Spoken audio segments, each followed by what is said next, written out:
కడప నగరంలో నిర్వహించిన తెలుగుదేశం పార్టీ మహానాడు బహిరంగ సభలో ఆ పార్టీ నేతలు ఉత్సాహంగా పాల్గొన్నారు. రాష్ట్ర మంత్రులు, శాసనసభ్యులు తమ ప్రసంగాలతో కార్యకర్తల్లో నూతనోత్తేజం నింపారు. ముఖ్యమంత్రి చంద్రబాబు నాయుడు, నారా లోకేష్ల నాయకత్వాన్ని కొనియాడుతూ గత వైసీపీ ప్రభుత్వ తీరుపై తీవ్రస్థాయిలో విమర్శలు గుప్పించారు.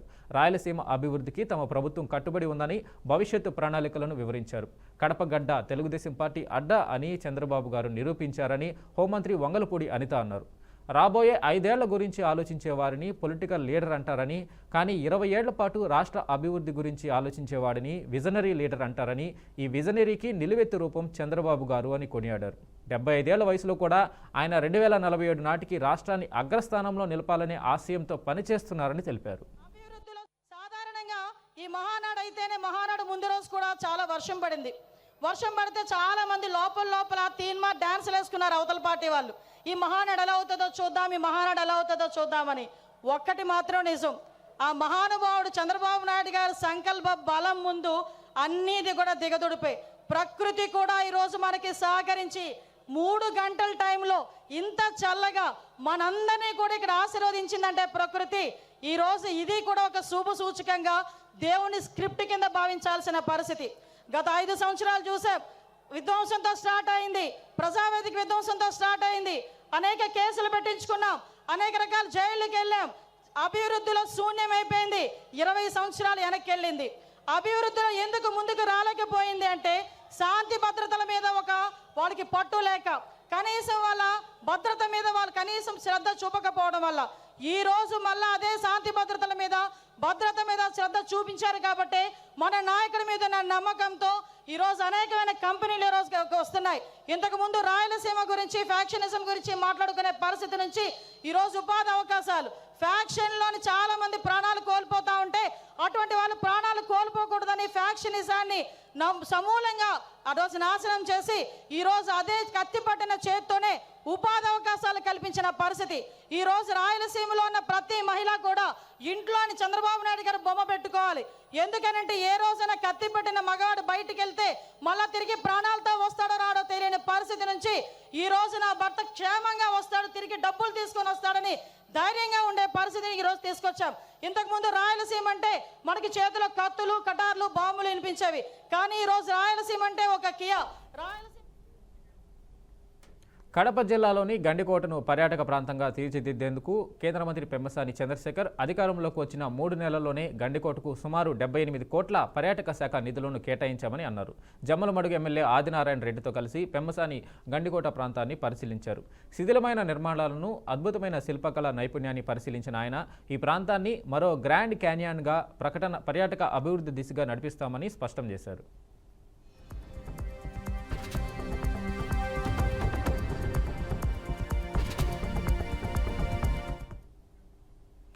సివిల్ సర్వీసెస్ పరీక్షల్లో అత్యుత్తమ ప్రతిభ కనబరిచి 11వ ర్యాంకు సాధించిన వరంగల్కు చెందిన ఇట్టబోయిన సాయి శివానిని తెలంగాణ రాష్ట్ర రోడ్డు రవాణా సంస్థ మేనేజింగ్ డైరెక్టర్ విసి సజ్జనార్ ఘనంగా సత్కరించారు.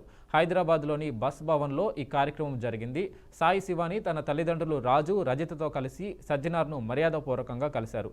సాధారణ కుటుంబ నేపథ్యం నుంచి వచ్చిన సాయి శివాని చిన్న వయసులోనే సివిల్స్లో గొప్ప ర్యాంకు సాధించి ఎంతోమంది యువతకు స్ఫూర్తిగా నిలిచారని కొనియాడారు.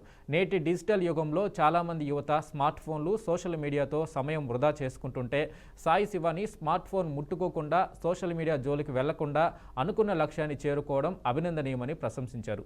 భవిష్యత్తులో విధి నిర్వహణలో కూడా ఇదే అంకితభావంతో పనిచేసి ఉన్నత శిఖరాలను అధిరోహించాలని ఆయన ఆకాంక్షించారు.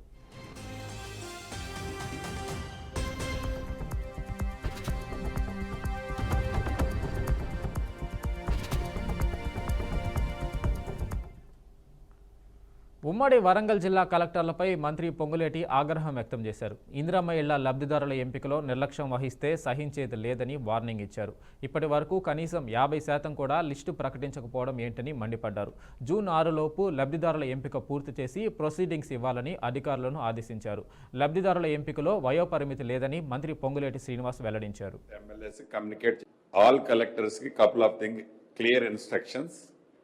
టుమారో ఈవినింగ్ లోపు డిస్ట్రిక్ట్ ఇన్ఛార్జ్ మంత్రిగా నేను సిగ్నేచర్ చేసిన అన్ని proceedings concern MLAs communicate distribute చేయాలి.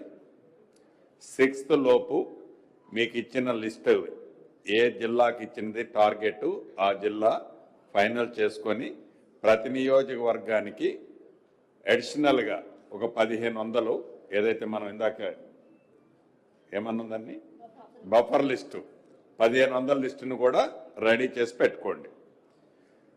ప్రతి ఒక ఇంట్లో ఇందాక యశస్విని రెడ్డి గారు అడిగినట్టు ఒక ఇంట్లో ఆర్సీసీ స్లాబ్ కింద 3 కొడుకులు ఉంటే ఒకళ్ళకి మనం వాళ్ళు ఎలిజిబుల్ ఉంటే మనం అనుకునే నామ్స్లో ఒకళ్ళకి ఇద్దామని అనుకున్నాం. చాలా క్లియర్గా చెప్పిన దాంట్లో కూడా కన్ఫ్యూజన్ లేదు. మనం మాట్లాడుకున్నదే 600 ఎస్ఎఫ్టీకి సంబంధించింది కడియం శ్రీహరి గారిది ఎందుకు అది కవర్ కాలేదో. రాష్ట్ర హైకోర్టులో పోస్టుల భర్తీకి మరోసారి సైతం అడుగులు పడ్డాయి. మొత్తం 245 ఉద్యోగాలు భర్తీ చేసేందుకు సర్వం సిద్ధం చేశారు. ఈ మేరకు ఉత్తర్వులు చేశారు. అయితే 3 పోస్టులు మాత్రం కాంట్రాక్టు పద్ధతిలో నియామకాలు జరగనున్నాయి. త్వరలోనే నోటిఫికేషన్ విడుదల చేయనున్నారు. వివిధ విభాగాల్లో ఖాళీగా ఉన్న పోస్టులను భర్తీ చేయాలని హైకోర్టు ప్రభుత్వ అధికారులు నిర్ణయించారు.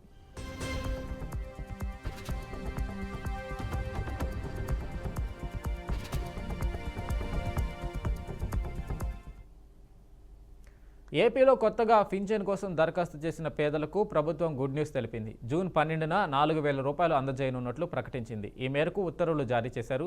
కాగా కూటమి ప్రభుత్వం ఏర్పాటైన తర్వాత రాష్ట్రంలో కొత్త పెన్షన్ కోసం దరఖాస్తులు ఆహ్వానించారు. దీంతో వృద్ధులు, వికలాంగులు, వితంతువులు తదితర అర్హులైన పేదలు కొత్త పింఛన్ల కోసం దరఖాస్తు చేశారు. ఆయా వార్డు, గ్రామ సచివాలయాల్లో సంబంధిత దరఖాస్తులను అందజేశారు. రాష్ట్ర వ్యాప్తంగా 71,380 మంది దరఖాస్తు చేశారు. ఈ మేరకు వీటిని పరిశీలించి అర్హులను ఎంపిక చేశారు. వీరందరికీ జూన్ నెల నుంచి పింఛన్ డబ్బులు ఇవ్వాలని ప్రభుత్వం నిర్ణయించింది.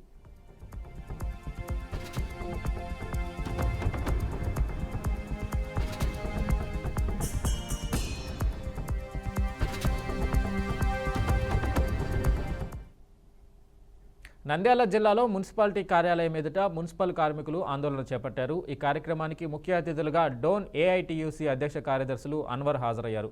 ఇంజనీరింగ్ సెక్షన్లో పనిచేస్తున్న కార్మికులు చాలీచాలని జీతాలతో దుర్భరమైన జీవితాలు కొనసాగిస్తున్నారని ఏఐటీయూసీ అధ్యక్షులు అన్వర్ అన్నారు. అనంతరం డోన్ మున్సిపల్ మేనేజర్ ద్వారా రాష్ట్ర ప్రభుత్వానికి వినతిపత్రం సమర్పించారు.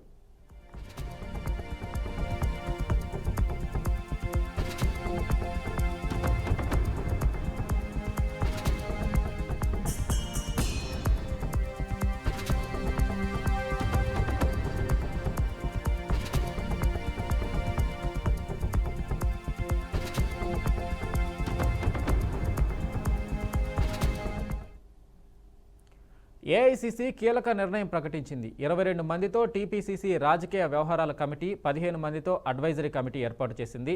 తెలంగాణలో రాజకీయ వ్యవహారాల కమిటీని ఏఐసీసీ ప్రకటించింది. తెలంగాణ కాంగ్రెస్లో 5 కమిటీలను ఏర్పాటు చేసిన AICC political affairs committee, advisory committee, delimitation committee, Samvidhan Bachao committee, క్రమశిక్షణ సంఘం ఏర్పాటుకు ఆమోదం తెలిపింది. క్రమశిక్షణ సంఘం చైర్మన్గా ఎంపీ మల్లు రవిని నియమించింది.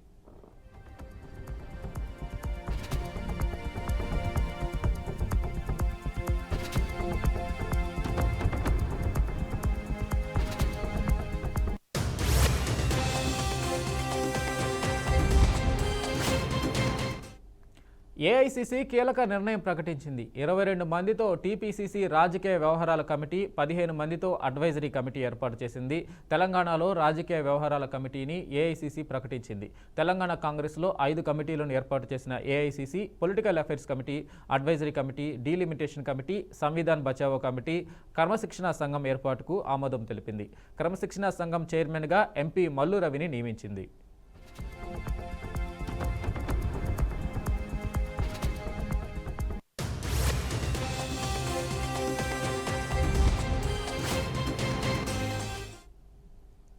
రాష్ట్రంలో డిప్యూటీ సీఎం పవన్ కళ్యాణ్ ఆదేశాల మేరకు పలు థియేటర్లను తనిఖీ చేస్తున్నట్లు అధికారులు తెలిపారు. అందులో భాగంగా నేడు నంద్యాలలోని పలు థియేటర్లను ఆకస్మికంగా రెవెన్యూ అధికారులు తనిఖీ చేశారు.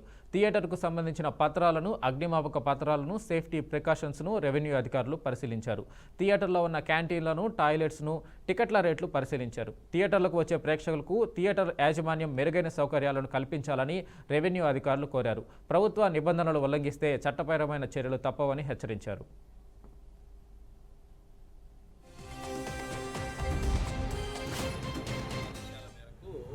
నంద్యాల పట్టణంలో ఉన్నటువంటి సినిమా హాల్స్ని తనిఖీ చేయడం జరుగుతుంది.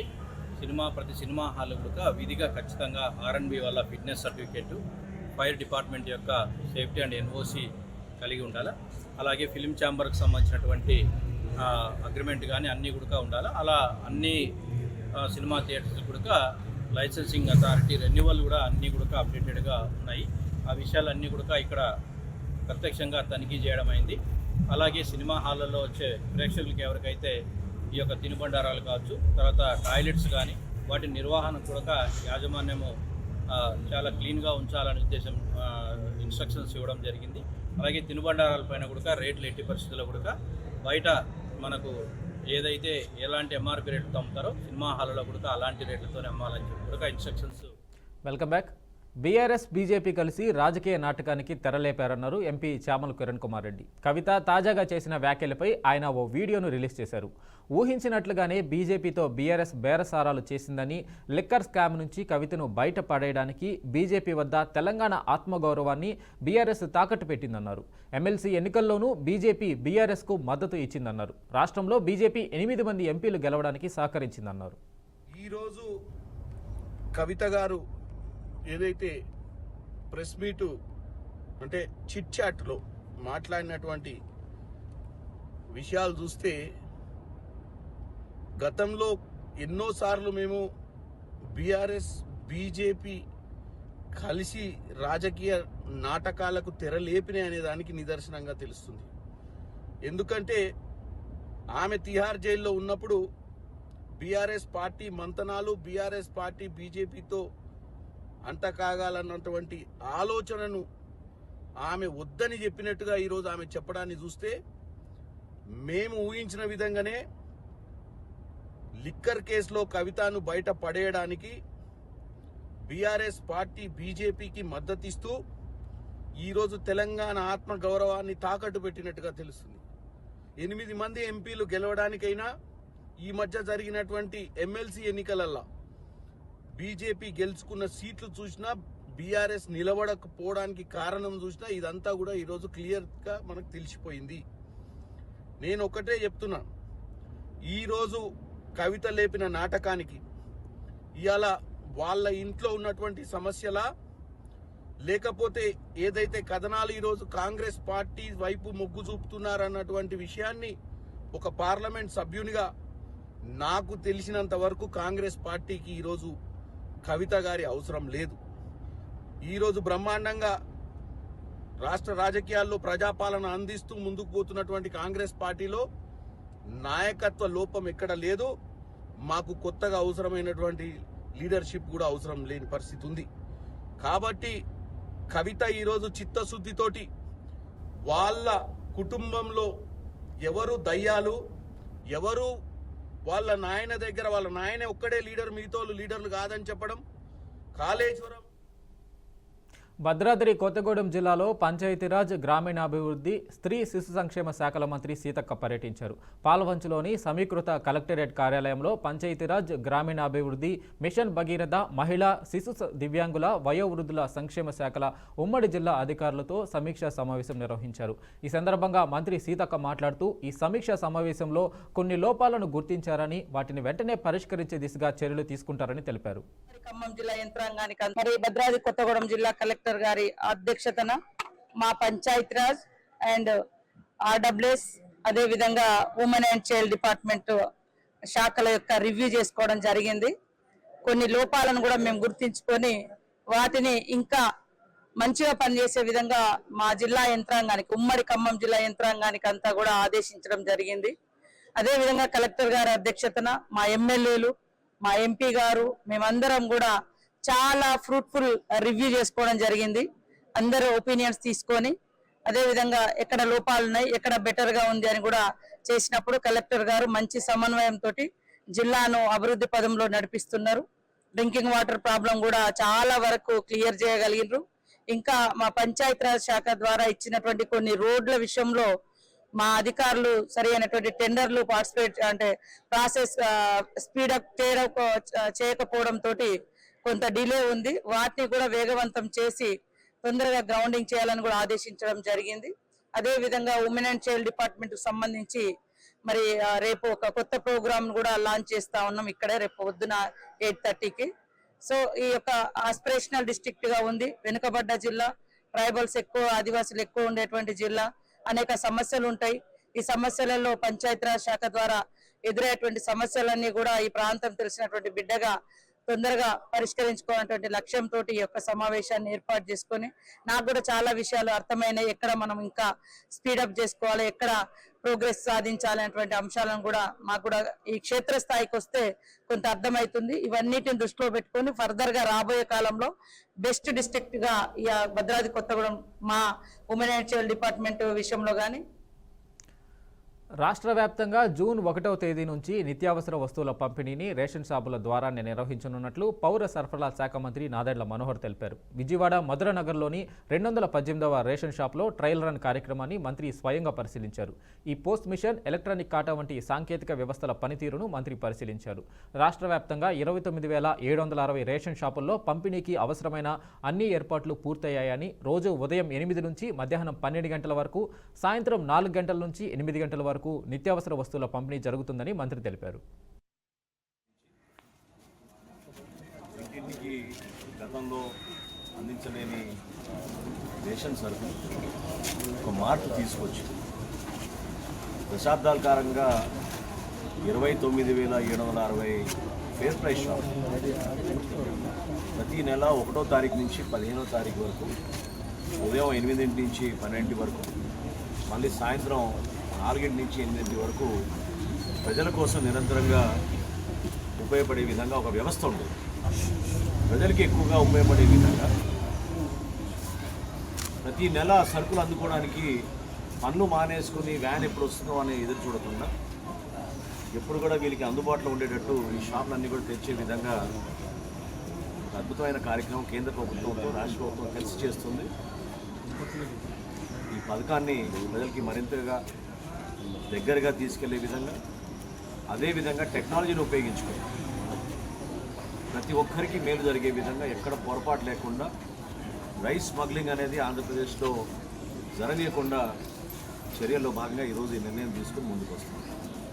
ప్రతి ఒక్కరికి దాదాపు 1,46,00,000 రేషన్ కార్డులు మనకి ప్రభుత్వం మన ఆంధ్రప్రదేశ్లో ఉన్నాయి.